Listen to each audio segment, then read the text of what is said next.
Of all the main cast characters that were with us through the show's 6 seasons, Junior Soprano is probably my favorite. The curmudgeonly uncle of Tony Soprano, he has some of the best lines in the series. You hear about the Chinese godfather? He made them an offer they couldn't understand.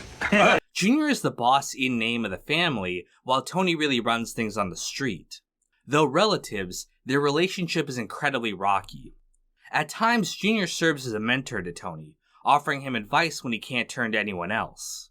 At other times, though, Junior is extremely antagonistic to Tony, scheming multiple times to have him killed. Overall, Junior is one of the most contradictory characters in this series. He's clearly an intelligent and cunning mobster, understanding how to strategize for his own benefit. On the other hand, though, he's often ridiculed by others and not respected as a leader in his own right. So, the question is, what was Junior's problem? Why could he never take control of the family like he wanted to? And why was his relationship with Tony so strained? Well, in this video, let's take a look at his character and find out. Keep thinking you know everything. Some people are so far behind in a race that they actually believe they're leading. Yeah, that's cute. Corrado Soprano, known as Junior by his friends and relatives, is the oldest living member of the Soprano family. He had 2 younger brothers, a mentally disabled brother named Ercole and his younger brother, Johnny Boy Soprano. Johnny would go on to marry a girl named Livia and have 3 children, Janice, Tony, and Barbara. Unlike his younger brother, Junior never had a family. He did have multiple relationships over his life, but none of them worked out long term. Now, he says that this is because he never wanted to bring a woman into his life as a mafioso, but we get hints that this might not have been true, and that it might have been due to other reasons. Junior eventually became a made man and a capo in the DeMeo crime family. Interestingly, Johnny was made before him, despite the fact that he was his younger brother. This would be a trend throughout his life. Despite being a long-serving mafioso in the family, Junior was not the most respected of figures. Part of this is because he was seen as old-fashioned and not particularly innovative when it came to crime. This resulted in him being passed over for leadership of the family in favor of Jackie Aprile, another younger man. Eventually, Jackie passes away from cancer, and again, the title of boss is up for grabs. Both he and his nephew Tony desire the position, and Junior is willing to fight for it this time around. Tony decides to allow Junior to be boss in name. However, he secretly runs things with the backing of the other captains. Thinks he's the king of kings. Truth is, every decision is made by me. Eventually, Livia reveals to Junior that situation with the capos, and he decides to whack Tony to take control of the family. However, he doesn't realize that Livia is manipulating him as well for her own reasons. The hit on Tony fails, and the FBI reveals his involvement. Tony decides to take Junior and his supporters out, but before he can get to him, Junior is indicted and sent to jail to await trial. The FBI offer him a deal to say that Tony was the real boss of the family, but Junior's pride won't let him admit that he was played as a fool. With most of his key supporters gone, Junior is placed under house arrest while he awaits his trial. He's in a much weaker position, and though Tony allows him to keep the title of boss, he runs things absolutely on the street. Junior has no choice but to accept this arrangement and the little money that is left to him. Junior spends the next year under house arrest while his trial progresses. He tries many things to get out of it, including faking dementia, which doesn't work. However, eventually they are able to intimidate a juror, and a mistrial is declared. Though Junior is temporarily free, he's still an isolated man. Furthermore, his fake dementia turns out to be legitimate, as he starts forgetting things. There are many reasons for how this could have developed, including suffering from a fall down the courthouse stairs. However, it's implied that the isolation he's been suffering the past few years may have also contributed. You got a little squirrely in this house. Junior's dementia eventually leads him to shoot Tony by accident, thinking he's his old rival, Pussy Malanga. Not only is Junior arrested for this, Tony ends up cutting him out of his life completely.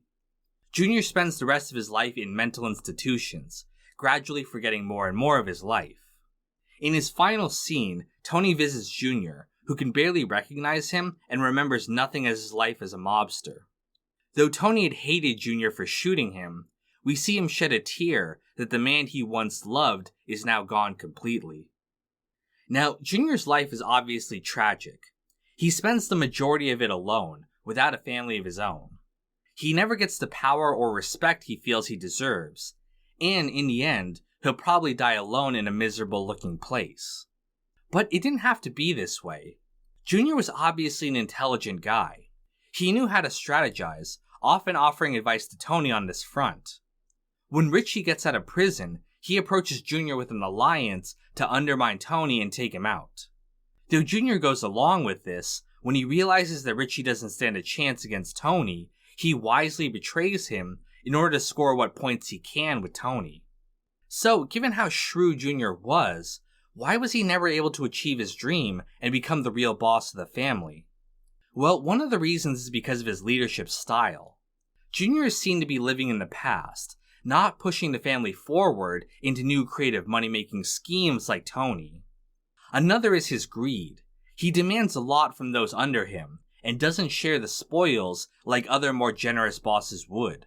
I mean, when Jackie was acting boss, no one minded because it all evened out at the end of the day. But your uncle, Madon, does he eat alone? He doesn't even pass the salt. However, the biggest reason, of course, is his deep-seated insecurity. One of his defining traits is his constant feeling of inferiority, and the destructive way that he reacts to that feeling. Other characters note this about Junior as well. Man is driven in toto by his insecurities. One example of this is the fact that his younger brother Johnny was made before he was. Despite being the elder, Junior played a supporting role to his younger brother. It's not clear if this is the reason why Junior was insecure, or if his insecurity caused him to be passed over, but either way, it would be a defining trait throughout the rest of his life. Even in the early days of the mob, when he was running North Jersey alongside his brother, Junior did not seem to be respected by his peers. He's made fun of by the other mobsters, including being laughed at when he falls down the stairs. In fact, Junior is so insecure about the disrespect he feels in comparison to other guys like Dickie Moltisanti, he ends up having Dickie whacked just to make himself feel better. This insecurity may have also been why he never found a wife or had children. We see that he did have a successful long-term relationship with Bobby Sanfilippo.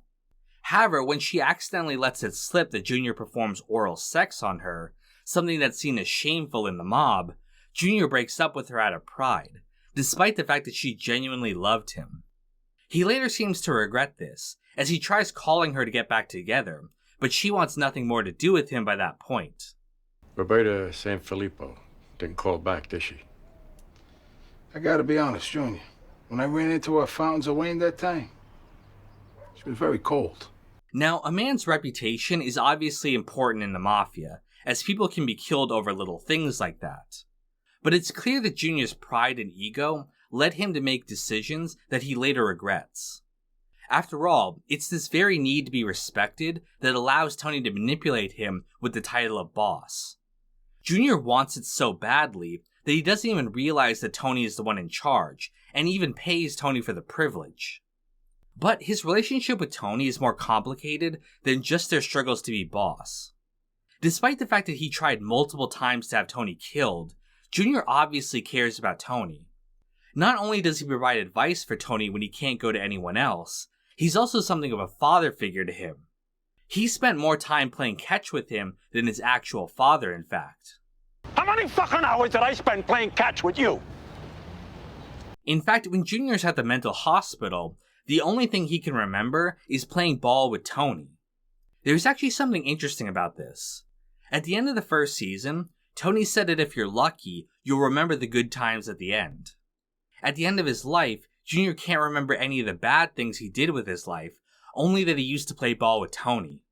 It's a powerful statement about the relationship, and what was important to Junior in his life. Well, you don't recognize me? We used to play catch. However, as much as Junior obviously loved Tony, he was never able to admit it. Part of this was again due to the insecurity over the fact that Tony commanded more respect from the rest of the family than he did. It's why he took every opportunity to put Tony down for his athletic performance. It was a way of feeling superior to him.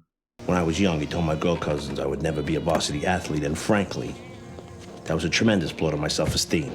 He never even had the makings of a varsity athlete. Your father never had the makings of a varsity athlete. You don't have the makings of a varsity athlete. All I know is you never had the makings of a varsity athlete. However, part of it was also their lifestyle, and the inability to share genuine feelings as a mobster. People perceive emotions as weakness, and that can often lead people to taking advantage of you. This is symbolized when Tony confronts Junior about his mean comments.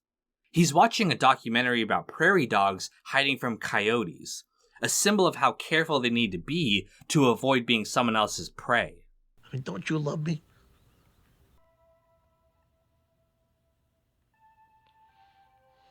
All in all, Junior was doomed to end up in a bad position.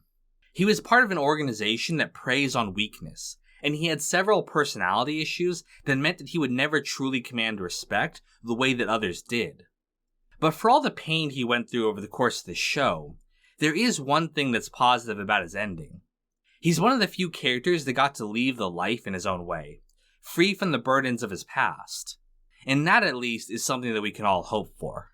Believe me, there's plenty I'd like to forget. Yeah, you and me both. Bobby, make my patrons an egg. Ops Gracing Media, Daz J Kid, Sam Cedarland, Celery Man, Jenna Marie Johnson, Brad Smith Studios, Uncle Mike, Matt Joyce, Countess Von Zarevich, and Luke P.